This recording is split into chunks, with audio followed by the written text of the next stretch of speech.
ఆంధ్రప్రదేశ్ రాష్ట్రంలో petrol diesel కొరతకు సంబంధించి ఏదైతే ప్రస్తుతం చంద్రబాబు నాయుడు గారి కూటమి ప్రభుత్వం అలసట వహిస్తుందని చెప్పేసి వీటన్నిటికీ తప్పక మూల్యం చెప్పాల్సిందని ఆంధ్రప్రదేశ్ మాజీ ముఖ్యమంత్రి జగన్మోహన్ రెడ్డి ట్విట్టర్ వేదికగా స్పందించారు. మరైతే నిజంగానే చంద్రబాబు నాయుడు గారు ఈ పెట్రోల్ డీజిల్ కొరతను సృష్టించారా? దాని గురించి మరిన్ని విషయాలు తెలుసుకోవడానికి మనతో పాటు ఉన్నారు ఆంధ్రప్రదేశ్ రాష్ట్ర కమ్మ కార్పొరేషన్ డైరెక్టర్ అయినటువంటి అడిసిమిల్లి శ్రీనివాసరావు గారు. సార్ నమస్కారం అండి. నమస్కారం అండి. సార్, ఆంధ్రప్రదేశ్లో డీజిల్ పెట్రోల్ కొరతని చంద్రబాబు నాయుడు గారు సృష్టించారని, మొత్తం బ్లాక్ మార్కెట్ మొత్తం చంద్రబాబు నాయుడు గారు అనుచరుల చేతుల్లో పెట్టుకొని టీడీపీ నాయకులు బ్లాక్ మెయిల్ చేస్తున్నారు, బ్లాక్ మార్కెట్ మొత్తం వాళ్ళ చేతుల్లోకి వెళ్ళిపోయిందని చెప్పి జగన్మోహన్ రెడ్డి గారు మాట్లాడుతున్నారు. నిజంగానే టీడీపీ నాయకులు చేశారా ఏంటి అంశానికి వాస్తవాలు? మీకు ఇందులో జగన్మోహన్ రెడ్డికి బుర్రలేదని ఇంకోసారి అర్థమవుతుంది. మీకు సరైన పాయింట్ మీద మాట్లాడాలి. ఇప్పుడు యాక్చువల్గా దురదృష్టకరం ఈ ప్యానిక్ సిచ్యువేషన్ రావటం.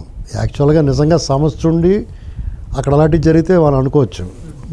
ఇప్పుడు టైం ఎంత అయింది? 12 అవుతుంది.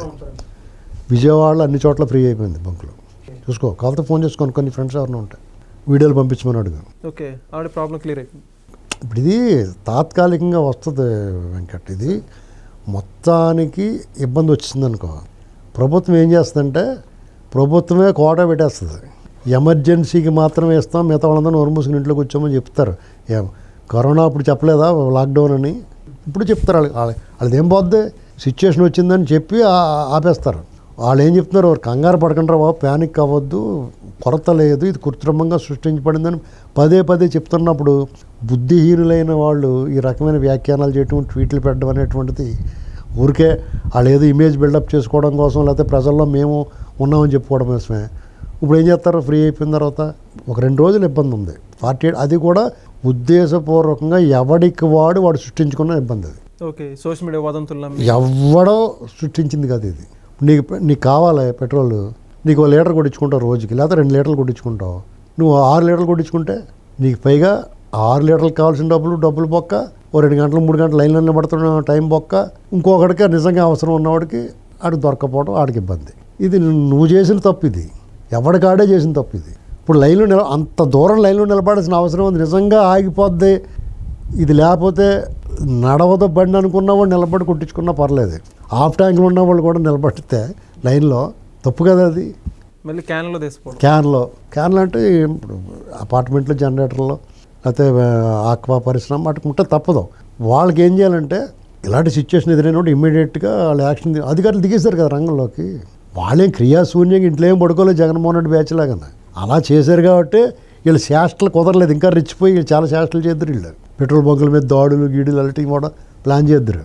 అవి ఏమి జరగలేదంటే కారణం ఏంటంటే అధికారులు రైల్లోకి వచ్చారు కాబట్టి ఇమీడియట్గా టకా 2000 ట్యాంకర్లు వచ్చి రిలీజ్ అయినండి నిన్న రాష్ట్ర వ్యాప్తంగా. ఇమీడియట్గా ఫ్రీ అయిపోయింది అంతే. దాని గురించి పెద్ద వర్రీ అవ్వక్కలేదు. అయితే ఇందులో ఒక కుట్ర జరిగింది. ఎలాగంటే ఒక అధికారి ఉన్నాడు, ఆ అధికారికి ఈ కూటమి ప్రభుత్వం చాలా గౌరవం ఇచ్చింది, మంచి పోస్ట్ ఇచ్చింది. అతను గతంలో జగన్మోహన్ రెడ్డితోటి అప్పం చేసుకున్నా కానీ అతనికి అవకాశం ఇచ్చారు వీళ్ళు. అతని ప్రతిభ చూసి, అతను హోదా చూసి, అతను చదువు చూసి, అతని ర్యాంక్ చూసి, అతను ఆ కుక్కతోక వంకర అన్నట్టుగా బుద్ధి పోగొట్టుకోలేదు. అలాగే కొంతమంది నేర్పించాడు అంతకుముందు. అక్కడి నుంచి తీసేసి ఇంకో చోట పంపిస్తే అక్కడ అతను అందులో ఉన్నంతకాలం ఈ దరిద్రం ఉంటుంది. ప్రభుత్వంలో అతను వీఆర్లోకి వెళ్ళిపోయి పోస్ట్ లేకుండా పక్కన పెడితే తప్ప ప్రభుత్వానికి ఎప్పుడోకప్పుడు ఇబ్బంది వస్తుంటుంది. రకరకాల కారణాలతోటి అతను ఎవడో ఒకడు అడ్డమండి అతను పెట్టుకుంటున్నాడు ఏదో చోట. ఇది అతను నిఘా వేయాల్సింది ఏంటి? ఇప్పుడు కొంతమంది డీలర్లు ఉంటారు, కొంతమంది పెట్రోల్ బంక్ యజమానులు ఉంటారు. వాళ్ళకు ట్యాంక్ నీకు పెట్రోల్ బంక్ ఉంది, నువ్వు 2 ట్యాంకులకు డబ్బులు కట్టావు, ఆ 2 ట్యాంకర్లు నీకు వస్తున్నాయి.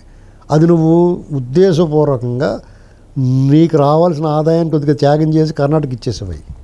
నీ ట్యాంకర్లు నువ్వు ఇచ్చేసుకోవచ్చు, నేను ఎవడు కాదంటాడు. అలా చేశారు వీళ్ళు. ఈ ప్రభుత్వం మేల్కొని లోపల చేశారు ఆ పని. అందుకని నో స్టాక్ బడ్, స్టాక్ ఉన్నా కానీ నో స్టాక్ బడ్ పెట్టారు కొంతమంది.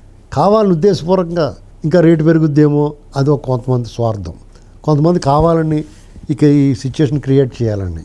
అప్పుడు ప్రభుత్వం అధికారులు వచ్చి నోరు మూయమని చెప్పి అవన్నీ తెరిపించి వాళ్ళ చేత కొట్టించారు.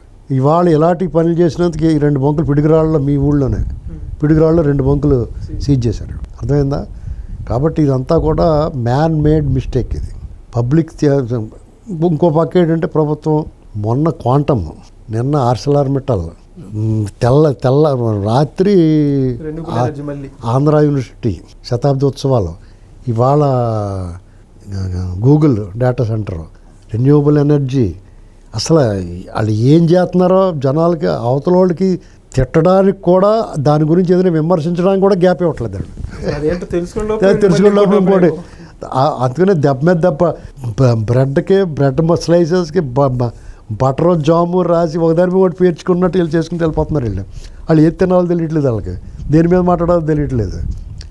అందుకని ఈ పెట్రోల్ మీద పడి ఆఖరికి షర్మిల గారు కూడా ట్వీట్ చేస్తుంది. చూసుకోమ్మా కొద్దిగానే సిచ్యువేషను, ట్వీట్ చేసే ముందు ఒకసారి చూసుకోండి. ఎవరో ఆవేశపడి మాట్లాడుతూ ఉంటాడు, ఇక్కడ నిజంగా ఆవేశపడుతున్నాడో రికార్డింగ్ డ్యాన్స్ ఆర్టిస్ట్ కూడా తెలియట్లేదు. ఇవాళ సోషల్ మీడియా కెమెరాలు తీస్తున్నారు అన్న తర్వాత. కాబట్టి డెఫినెట్గా సిచ్యువేషన్ ఉంటుంది. కడుపు మండినోడు బాధపడతాడు. లైన్లో నిన్ను ఎవరు నిలబడమన్నాడు అంతసేపు? ఒక్క క్షణం, ఒక్కొక్క రోజు ఊపు పడితే అన్నీ సెట్ అవుతాయి అన్నప్పుడు, పదే పదే ప్రభుత్వం చెప్తున్నప్పుడు ఆత్రం ఎందుకు అందరికీ? ప్రభుత్వం ఎమర్జెన్సీ వాళ్ళకి ఇచ్చారు. నీకు నిజంగా ఆక్వా రైతులకి, వరి కోత యంత్రాలకి ఇమ్మని చెప్పేసి పోలీసులు, కలెక్టర్, జాయింట్ కలెక్టర్ దగ్గర ఉండి ఇప్పిస్తున్నారు. వాళ్ళు సంప్రదింస్తే మీకు ఈజీగా లైన్ నిలబడకలేకుండా వచ్చేస్తుంది కదా. ఇది అన్ని చోట్ల కాదండి, కొన్ని చోట్ల జరుగుతుంది. వేల కొద్దీ బంకులు ఉన్నాయి. ఓ 10%, 20% దగ్గర ఈ సిచ్యువేషన్ ఉంది, ప్యానిక్ కండిషన్. ఇదేందో రాష్ట్ర వ్యాప్తంగా ఇలాగ ఉన్నట్టు చెప్పేస్తాం. నయారా బంకులు, రిలయన్స్ బంకులు, ప్రైవేట్ బంకుల దగ్గర ఎక్కడా క్యూలు లేవు. వాళ్ళ దగ్గర నో స్టాక్ బోర్డులు లేవు. వీళ్ళందరూ వెళ్ళి వాళ్ళ దగ్గర వాళ్ళు వేపడితే వాళ్ళ దగ్గర కూడా మంచిగా అమ్మేసుకున్నారు వాళ్ళు రేట్ ఎక్కువకి. దానివల్ల ఏంటంటే వాళ్ళకి వెంటనే అమ్మేసుకుంటారు, మళ్ళీ తెచ్చుకుని మళ్ళీ అమ్మేసుకుంటారు, లాభం వచ్చేద్ది వాళ్ళకి. నువ్వు నిదానంగా వాడుకోవాలి కానీ వాళ్ళని నువ్వు లీటర్ కావాలంటే 10 లీటర్లు పట్టించుకుంటే ఏమవుద్ది? కాబట్టి మనం కూడా కొంత సమయం పాటించాలి, వేచి ఉండాలి కొద్దిగా. ఇలాంటి సిచ్యువేషన్లో మరింత వద్దనుకోవాలి. ఏదైనా కొరత వచ్చిందనగానే దాన్ని వాడటం అనేయాలి అర్జెంటుగానే. అప్పుడు ఆటోమేటిక్గా బ్యాలెన్స్ అవుద్ది. ఎప్పుడు ఏం చేయట్లేదు మనకి. ఉల్లిపాయలు 100 రూపాయలు అయిపోయింది రేటు. నువ్వు కేజీ వాడేవాడు అసలు వాడతాం అనే 10 రోజులు. ఉల్లిపాయ లేకుండా వంట చేసుకో. ఏపుళ్ళు గీపుళ్ళు లేవా? మనం తినటం అలవాటు ఉన్నది కదా, తినగలం కదా. దెబ్బకి ఏమవుద్ది? డిమాండ్ తగ్గుతుంది, రేట్లు దిగి వస్తాయి. పెట్రోల్ అంతే. ఇప్పుడు అర్జెంటుగా లైన్ నిలబడుతున్నారు. అందులో ఉన్న వాళ్ళు సగం మంది ఇవాళ రేపటికి పర్లేదు అనుకున్న వాళ్ళందరూ వెనక్కి వెళ్ళిపోండి, క్యూ అక్కడ ఉంటుంది. ఇది మనం సృష్టించుకుంటాం. మన దరిద్రం ఏంటంటే ఉప్పు ప్యాకెట్ల కోసం కూడా కొరత వచ్చేసి ఇలా చేసుకున్నాం మనం. కాబట్టి నిజంగా కొరత వచ్చినా కానీ ఎవడైనా సరే ఉప్పు ప్యాకెట్లు చూపించి పొరతలేదు బొక్కలేదు మీ పిచ్చి ఎక్కింది మీకు అంటారు జనాల్ని. ఆ మాట అనిపించుకోకూడదంటే మనం ఆతృత ఆదుర్ద అని తగ్గించుకోవాలి. Thank you sir.